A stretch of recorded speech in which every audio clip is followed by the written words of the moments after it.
Ito na lang sa'yo. Ayun ba? Thank you. Ito dito, picture mo kami. Daan lang po natin tayo si Kaya no, balik. Baka sakitan kami si Mayor.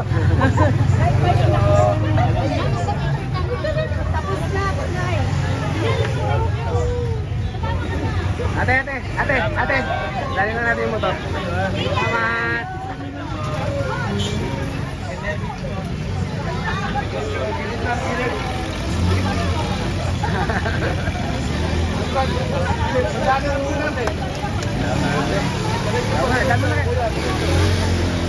Salamat.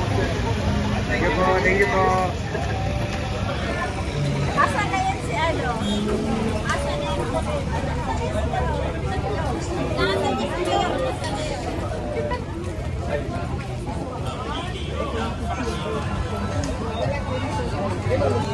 Kailangan mag-load. Grabe na napawis ko yun.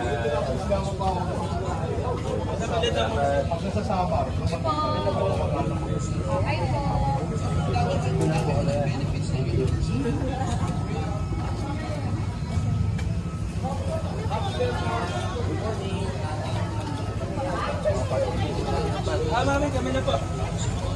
Tingnan mo po.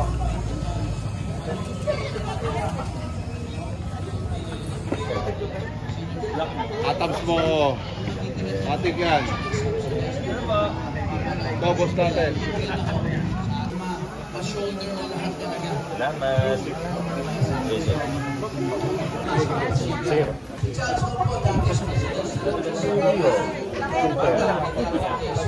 Pareho tayo ng tanong eh. Kala ko eh, natin yung mayor.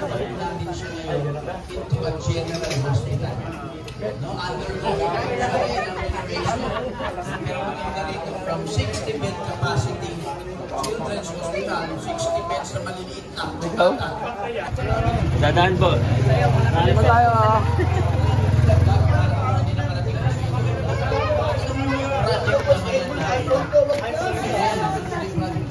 Saling sa akin. Tropang Kiko. Alright? Be, excuse me. 1.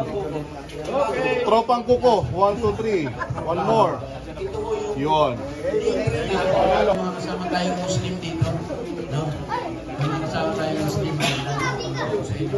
Isa po sa hindi pa naman na talagang na mapatupad natin. Pero makahanap ng pagkaya ng lugar para po sa inyong paglilibingan sa mga pumanaw ng mga straight kayo lahat dito. Straight giting ng Pasig. Magandang umaga po. God bless po sa lahat. Muling iboto ang number 6 sa balota, Consi Eric Gonzalez. Ayan, nandito na rin po ang ating Vice Mayor Dodot Jaworski. At nandito na rin po ang ating Mayor Vico Soto!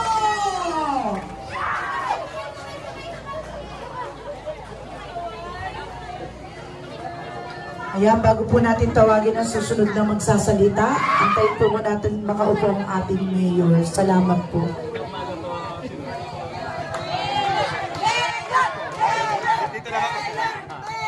Salamat po.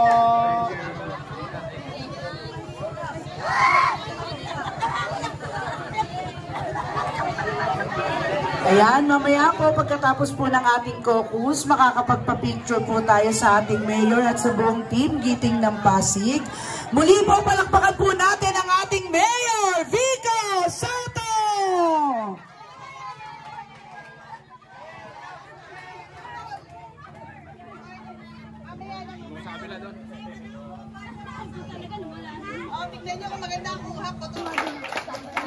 Kwento ko rin po ito kahapon. Nung isang araw, may mga kasama akong mayor ng mga mayor ng Batangas. Alam niyo po, kinikwento nila sa akin. Pinapanood po nila yung mga co-hosts. Alam ng lahat yung good governance. Ang galing dito, ano? Gumaganon talaga. Bakit ko binabanggit yun? Kasi alam niyo naman to, hindi ko naman kaya ko lang binabanggit. Kasi ang mata, hindi lang ng mga Pasigueño, pero ng buong Pilipinas ay nandito sa lungsod natin. Alam nila na may tamang ginawa sa ating lungsod. Imagine po, kung sa halalan na ito, straight giting niyo. Yun yung mababalitaan nila. Iisipin ng kabataang Pilipino, ng lahat ng Pasigueño, lahat ng Pilipino. Gumawa ka pala ng tama, mabuti ka, marunong ka, mahusay ka, at nagbigay ka ng karangalan sa iyong lungsod, bibigyan ka ng appreciation ng iyong constituents. Yan po mapapakita natin sa darating na halalan. Kaya sana po, para sa kabataang Pilipino, kabataang Pasigueño, tulungan natin Mayor Vico, Vice Mayor Dodot at ang 6 na konsehal ng PDT. Masaan po ba namin yun? Bali po dyan, magandang umaga, mabuhay po ang lungsod ng Pasig. Muling iboto ang number 1 sa balota, Congressman Roman Romulo, Barangay Galawan, ang mahusay na mayor, Mayor Vico Soto! Barangay Galawan, kamusta po kayo? Upo ka na kayo. Ako mapagod po kayo. Kayo po yung maaga kanina, kaya nasa VIP seats po kayo, ano? Yung mga nasa dulo, okay lang po kayo dyan. Nakasilong pa kayo, eh. Dito po, ayos lang tayo. Baka naiinitan na po kayo. Eh, dito sa gilid. Mga sir, baka nainitan na po kayo. Baka magsasayo pa po kayo. Okay pa po tayo. I-share ko na lang po yung mensahe ko para, ano po? Ay, kabaan. Gusto nyo, hanggang gabi tayo dito. Kailangan din natin magpahinga ng konti. Pero maraming salamat po ha. Init ng pagtanggap ninyo sa Giting ng Pasig. Maraming salamat. Thank you po talaga. Narinig po natin yung mga iba't ibang programa. Pwede natin sabihin na accomplishments ng ating mga kasama simula sa ating mga konsehal. Kay Vice Mayor Dodon, siyempre kay Congressman Roman. Siguro nakita na po natin na inyong mga opisyale sa lungsod ng Pasig, ang ating mga kasama sa Giting ng Pasig na naupo noong 2022 ay tunay na nagtrabaho. At nagtrabaho sila ng tapat at may kahusayan. Kaya sa aking mga kasama, Kunsi Kiko, okay ka lang dyan. Kunsi, huwag mo kalimutan soli yung payo na. Maraming salamat po sa payo. Yung 5 konsyal natin, narinig niyo po yung mga accomplishment report nila. Pero sa totoo, kulang pa po yung report nila. Kasi ang binibigay po natin sa kanila, nasa 5 minuto lang magsalita. Kung iisa-isahin po nila, lahat ng accomplishment nila, nako, sabi ko po sa inyo, mahina ang kalahating oras hanggang 1 oras kada konsyal dahil ang dami pong nagawa ng bawat isa sa konsyal po natin. Yung mga kasama natin, si Konsyal Kiko, pagdating sa Palupa, sa Kalawaan pa lang, nakailan na po tayong OWA na natulungan at marami pang tinatrabaho, may mga nakasalang pa lang, pero yung natapos na, kapitbahay din na po, hindi naman malayo dito ang Ismar, di ba? At marami pa akong iba. Yung kay Konsi Pao, ang oy, nakakagulat. Nakakagulat naman po si Konsi Pao. Kita niyo naman yung energy ng isang Councilor Pao Santiago. Yung kwento niya kanina sa inyo, sa totoo kulang. Hindi niya nga nabanggit yung local senior pension natin na 3 taon pa lang yung programa, pero nag-i-expand na tayo. Dinadagdagan na natin yung mga kwalipikado. Kahit may maliit na SS, qualified na rin po ngayon sa ating local senior pension. Hanggang 4,000 na SS. Parang maraming kubalakpak. Ibig sabihin, maraming senior po dito. In fairness po sa kanila, hindi po kayo mukhang senior. Ilang taon na po kayo kung pwedeng matanong? 68 na po kayo. May 70 plus po ba dito? 70 plus. Marami pa lang batchmate ng nanay ko dito. Kilala niyo naman po nanay ko, di ba? Ano po pangalan niya? Tama, Ruby Rodriguez. Yung nakwento ni Councilor Simon, yung tapat loan natin, microfinance loan para sa mga maliliit na nag-negosyo o nag-uumpisa sa pag-negosyo, yung anti-pogo, yung ginagawa po sa livelihood. Sa totoo, hindi niya na nabanggit yung ibang mga livelihood program natin. Yung mga improvement natin sa larangan ng technical vocational education po natin.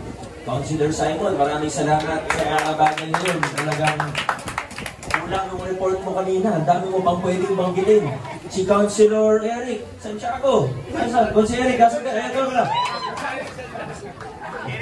Ano sabi ko?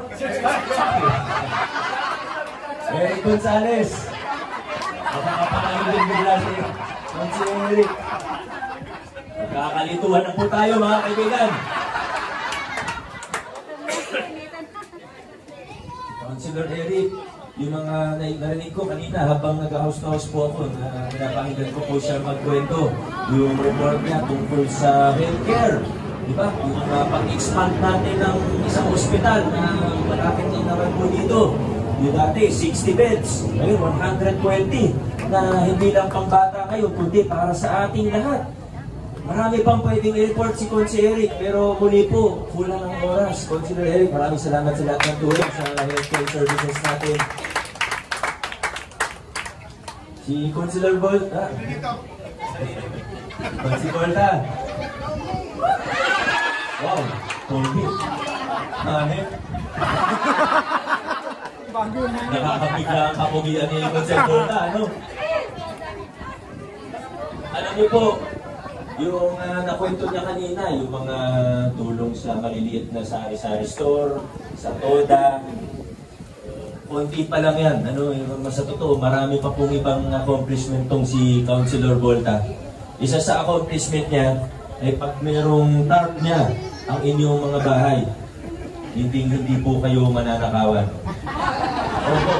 Totoo po yan. Wala pa akong nabalitaan ng may tarp ni Consel Volta sa pintuan na wala po. Natatakot po yung magnanakaw. At ito, lima sa anim na kasama natin noong 2022 ay nabigyan nyo ng pagkakataon. Nabanggit nga kanina, may isa tayong kasama na hindi sinuwerte. Hindi siya pinalad. Baka hindi pa nakatakda para sa kanya, no? Hindi pa niya panahon. Pero alam nyo, baka blessing in disguise na rin yung nangyari noong 2022. Kasi sa kanyang pagkatalo, nakita natin ang kanyang pagkatao. Kasi di ba, pag nanalo ka, pero ang totoong pagkatao ng isang tao, yung karakter ng isang tao, makikita mo dun sa pagkatalo eh. Makikita mo pag may problema, sa pagsubok nakikita yan. Itong kasama po natin na si Coach Paul, nung natalo po siya, wala pang isang linggong nakalipas, bumisita po siya sa akin sa opisina ko. Sabi niya sa akin, Mayor, paano ako makakatulong? Sabi ko, bakit? Ano bang plano mo? Gusto ko magtrabaho, sabi niya. Kahit walang posisyon, sabi niya. Kahit walang posisyon, di ko kailangan ng titulo. Basta kung paano ako makakatulong, paano ako pwede maglingkod, yan ang gusto kong gawin. Kanya. Sabi ko sa kanya, ba't di ka muna magpahinga? Natalo ka nga. Sabi ko sa kanya. Pero ayaw niya, ayaw magpaawat. Alam mo yung ginawa niya? Kahit walang posisyon, walang titulo, nagtrabaho siya. Pinagsama-sama niya yung mga CSO hanggang DILG, nakipag-ugnayan po siya. Tinayo niya ang kauna-unahang CSO Academy sa Pilipinas. Walang titulo, walang posisyon niya. Hindi siya nanalo pero nagtrabaho pa rin. Bukod pa yan sa day job niya. Siyempre, may anak din po siya, may pamilya. Kailangan din niya magtrabaho para sa kanila. Pero naghanap siya ng panahon, nag-effort po siya. Kaya sa totoo lang, doon ako nabilib kay Coach Paul Sinoga. Deserving na deserving po ako ng ating Coach Paul. At siyempre, ang City Council, kailangan po ng maayos na nangangasiwa. Alam niyo, ang pangunahing trabaho ng isang vice mayor. Minsan kasi sa Pilipinas, parang nalito na tayo sa kung ano ba talaga yung trabaho o katungkulan ng mga opisyalis natin. Minsan nalilito tayo, ano ba talaga dapat ginagawa ng vice mayor? Ang konsehal, ito ba dapat parang nalito na tayo kasi sa lumipas na panahon, parang paiba-iba kung ano. Pero ang totoo po, kapag binasa niyo po ang local government code, ang vice mayor, pangunahing trabaho. Pero professional po tao ito. Pero higit pa rin, mas importante, nakita natin, napatunayan niya ang sarili niya, napatunayan niya ang kanyang katapatan, yung kanyang integridad. Umayos ang City Council dahil sa kanya. Vice Mayor Dodot Jaworski. At siyempre, alam niyo naman po, hindi naging posible ang lahat ng ito. Yung mga pagbabagong nasimulan natin mula 2019, hindi lang yan dahil sa akin, kundi hindi rin ito naging posible kung hindi sa matibay natin nakasangga mula noong unang laban ng 2019. Nakita nyo na rin naman kung paano siya magtrabaho. Yung accomplishment niya, hindi ko na kailangan banggitin. Pag may oras po kayo, basahin nyo na lang po sa kanyang pamaypay. Alam niyo naman po kung sino ang tinutukoy ko. Wala nang iba, Congressman Roman Romulo. Malayo na nang narating natin. Alam niyo, noong 2019, naglalakad po kami ni Congressman Roman. May iba po, hindi ko na huwag na natin pangalanan o pero may iba po. Yubungaw lang sa bintana, lalapit lang sandali, pero bubulong lang tapos aalis na. Minsan, lalo na pag opisyalis ng iba't ibang HOA, ng iba't ibang samahan, hihingi lang ng pasensya sa amin kasi hindi daw pwede na makitang magkasama kami. Sa totoo, may iba nawalan ng trabaho sa City Hall dahil nakita kasama kami na hindi para suportahan, nakasalubong lang kami na picturean. May isang street sweeper noon. Hindi dito, pero kalawaan din po yata yun. Tinulungan kami na ano yung speaker. Tinulungan lang kami ayusin yung speaker. Nakisaksak yata sa isang bahay. Nakausap ko yung anak, mga 2 weeks later, tinanggal po siya. Ganun yung kultura nun, may takutan. Ultimo sa pamaskuhan doon po natin, kinakabahan ng mga opisyalis. Pag may picture kasama ni Kong Roman o kasama ko, baka yung buong samahan, wala nang bayo pagdating ng December. Pero yung mga bagay na ito, nilampasan na po natin. Pinalikuran na natin yung takutan, yung palakasan. Ngayon, pinataguyod na natin ang mga prinsipyo ng mabuting pamamahala. Binuksan natin ang ating pamahalaan. Nakapuglat ang mga libro natin, kitang-kita lahat. Hanggang sa huling sentimo, alam po ng bawat isa. At pwedeng tingnan. I-search lang, may kontrata ang City Hall, kung may tanong po tayo. Pag may nakita kayong pinapagawa, hindi lang sa nakapaskil yung disclosure board. Pero pwede niyo po, kung may nakita kayong drainage, diba may ginagawa po yung Ilisco, yung AV Cruz, yung mga matatagal na request ng mga taga-Kalawaan, ano? Kung gusto niyo po malaman, sinong ano dyan, ano ba yung kasama dyan, magkano yan, sinong gumagawa, i-search nyo lang po sa Google. Dugtungan nyo lang ng Pasig City. Lalabas po yung kontrata mismo sa website ng Lungsod ng Pasig. Walang tinatago, lahat pinapakita po natin. Ganyan ang inyong pamahalaan ngayon. Ito po yung tinatagulod natin na estilo ng pag-gobyerno. Ito na po tayo, mga kaibigan. Kaya may ilan man na gusto tayong umatras, pabalik sa mga lumang kalakaran, namimiss siguro nila yung mga kickback, yung porsyento na dating nakukuha nila sa pag may mga kontrata ang pamahalaan. O baka sila yung binibigyan lagi ng kontrata, baka hindi sila opisyalis doon, pero sila yung laging nakakatanggap ng mga malalaking kontrata. Hindi naman yung sikreto itong mga sinasabi natin, di ba? Kaya gusto nila, bumalik tayo sa lumang kalakaran. Pero ang magandang balita, kayo naman po ang magpapatotoo na ito, yung pwersa nila, yung bilang nila, pakunti na ng pakunti. 2019, sabihin natin, medyo marami pa sila. Buong-buo yung parang sindikato na grupo sa loob ng City Hall noon. 2022, nag-iba na yung sindikato, pero marami pa rin sila. Ngayon 2025, siguro pwede na natin sabihin na konti na lang po sila.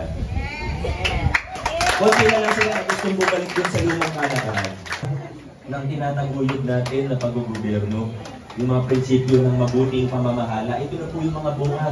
At marami pang parating pa lang din. Kasi habang tumatagal, habang umaayos yung mga pundasyon natin, habang lumalalim, habang pinaiigting natin yung mga reforma, pagbabago,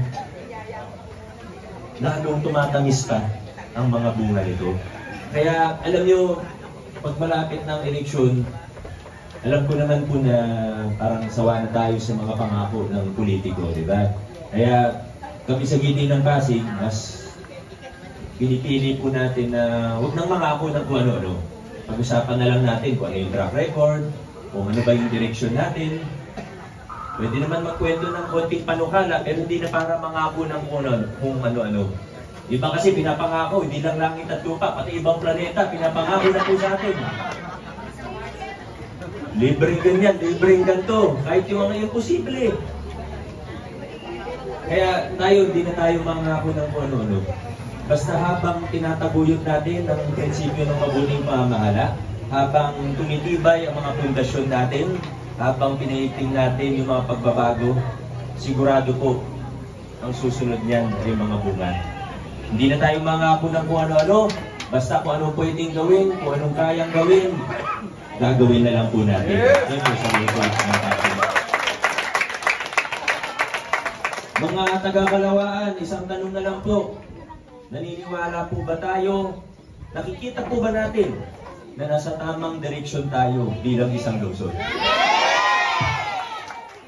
Kung kita, kung nararamdaman ng bawat isa na nasa tamang direksyon tayo, mga kaibigan, huwag na po tayong lumiko, mas lalo huwag tayong pumayag na ibabalik tayo sa mga lumang kalakaran, dire-diretso lang po tayo.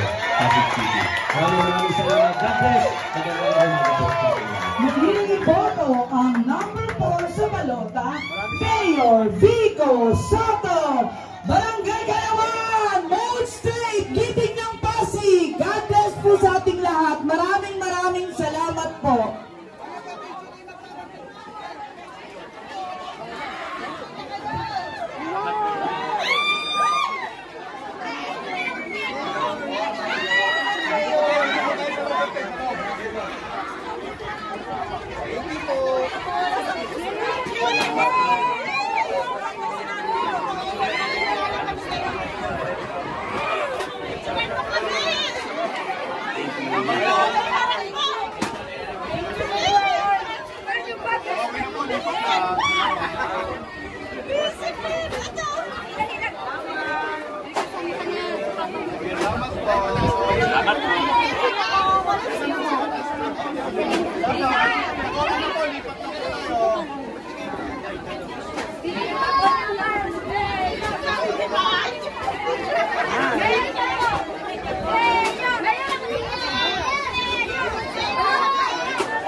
Thank you. Salamat po, salamat.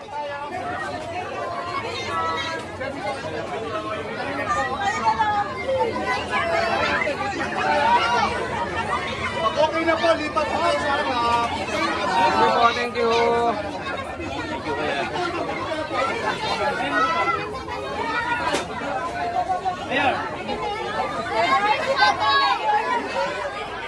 Salamat po.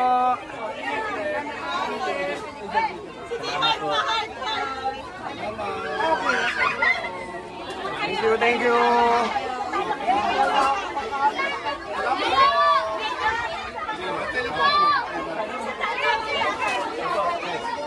Salamat po, salamat. Thank you po, thank you.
Mild naman eh. Mild naman, mild. Mild yung kahag. Salamat po.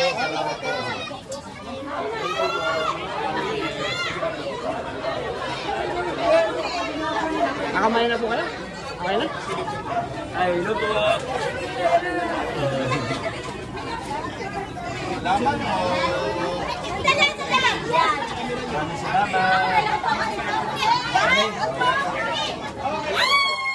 Video na ako, mild naman eh.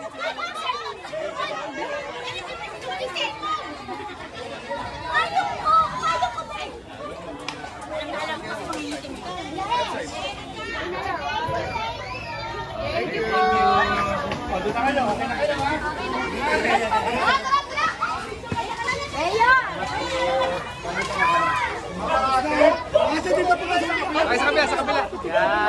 Salamat.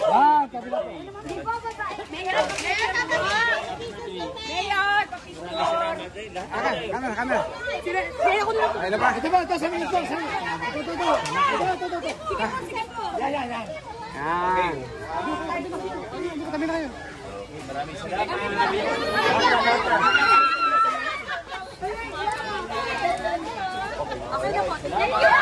Salamat po, salamat.